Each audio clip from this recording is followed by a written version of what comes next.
This instructional video will help you learn and master each movement before advancing to the follow-along version. Pause and rewind often, and move on only when you feel confident.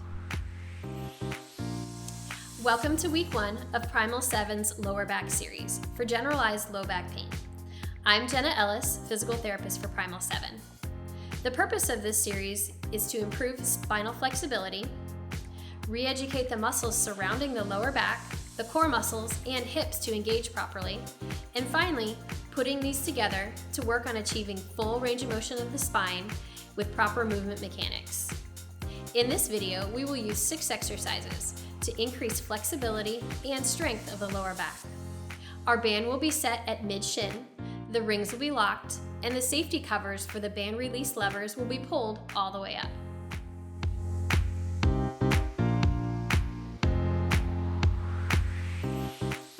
The purpose of preparation is first to do a quick alignment check and practice stacking all the joints of our body correctly for efficient movement. Second, to increase range of motion in all the areas that we train. And finally, to increase circulation so that our body is warm and ready to move. In this sequence, we will use the T-spine twist to open up our chest and create space in our upper and middle spine. And second, the hamstring stretch to create flexibility and space in the back of our leg. We will start with the T-spine twist with a 10-second hold on each side. To set up for the T-spine twist, you'll come into the band and place it just underneath your shoulders. Set your primal lean, which means making a straight line from your ears, shoulders, hips, knees, and ankles. You want that in a nice diagonal line.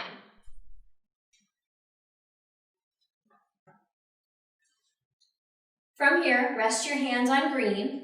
Then you will take your hand and sweep it out to the side, squeezing your shoulder blades together in the back.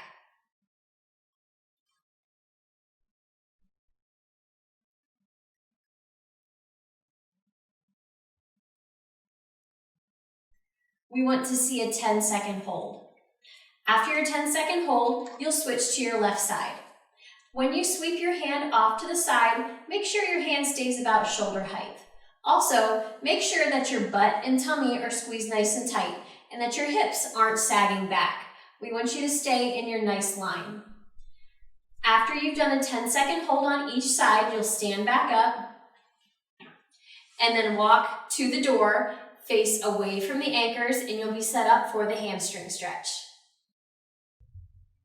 To set up for the hamstring stretch, you'll first position your left foot directly underneath you. Then you'll put your right heel in the band. Gently grasp green, and then you'll stretch the right foot forward until you feel a good stretch in the back of your leg.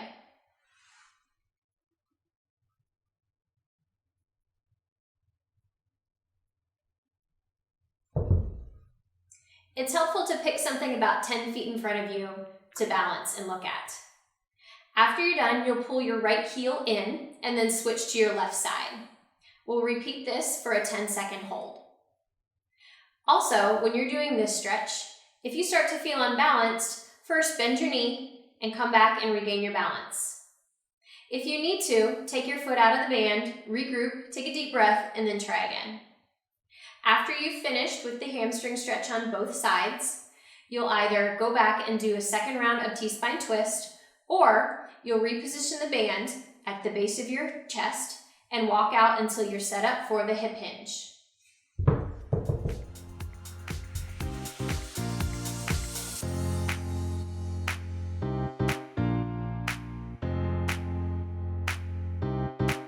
In preparation phase, we focused on creating space in the back of the leg and activating our butt muscles to assist in balance and keeping our hips in a neutral position.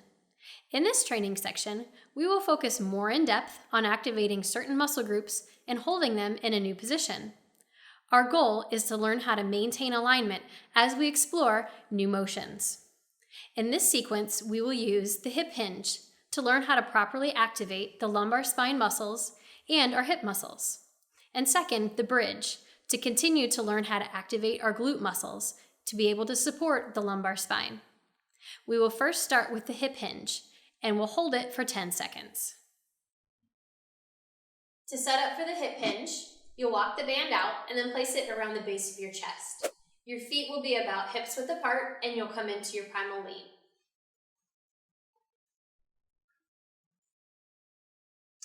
Cross your hands across your chest. Keep your belly in nice and tight and your butt squeezed. From here, we're going to hinge the hips forward to about a 45-degree angle. It will feel like your butt is sticking back to the back of the wall. Also, you should feel tension on the back of your legs.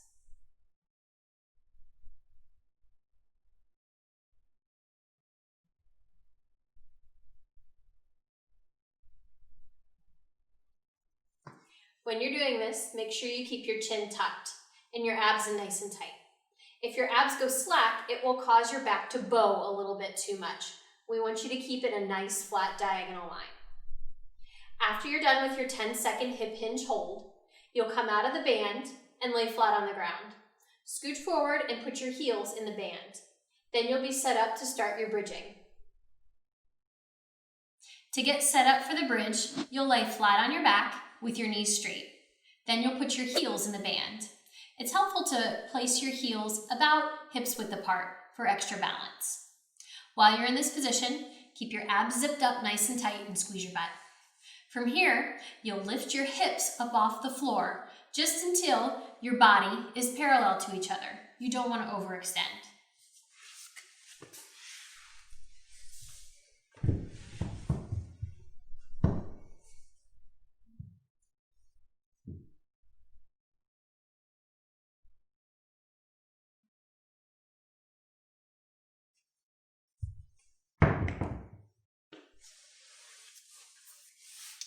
You'll hold for a count of 10 seconds. This will feel like you're trying to get your butt away from something that's really hot underneath it. Make sure you're keeping your abs tight and your butt squeezed. If you don't keep your butt squeezed, it'll add extra pressure onto your hamstrings and can make them cramp, or it can put extra pressure on your lower back. So make sure you're squeezing your butt nice and tight. Make sure also that you're breathing in through your nose, out through your mouth. No holding of the breath. After you're done with your 10-second hold, you'll either come up out of the band and get ready for the second round of training for the hip hinge, or you'll continue laying on the ground. You'll bend your knees, put your right ankle over your left knee to get set up for the figure 4 stretch.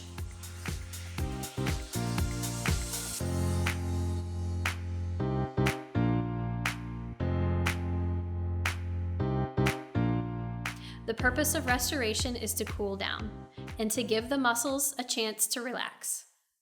And second, to improve flexibility and to carry over this newfound mobility into everyday life. In this sequence, we will use a figure 4 stretch to create space in our hips and to stretch out our glute muscles. And second, a knees to chest stretch to take a nice stretch of our lower back and glute muscles and to relax our lower back. Let's start first with the figure 4 stretch for 15 seconds on each side. To get set up for your figure 4 stretch, you'll lay flat on the ground with your knees bent and your feet flat.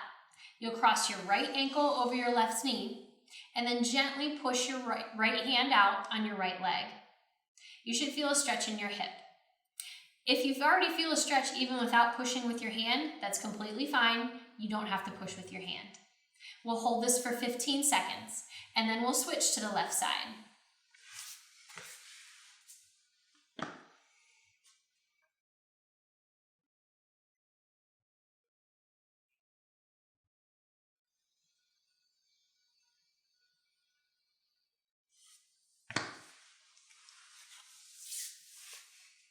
After 15 seconds is up, you'll switch legs.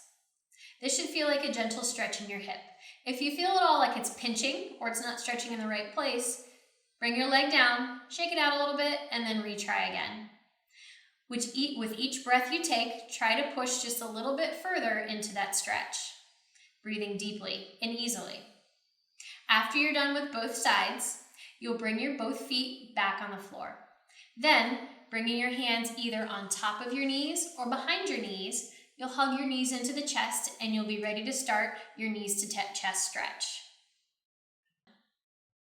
To get set up for your knees to chest stretch, you'll lay flat on the floor with your knees bent and your feet flat. Then, you'll hug your knees into your chest. You can either use your hands on top of your knees, or an alternate position is underneath your knees. This kind of feels like you're giving your knees a really big hug. When you're doing this, make sure you're breathing evenly and deeply. With each exhale, try to hug your knees in just a little bit closer to your chest. We'll hold this for 15 seconds.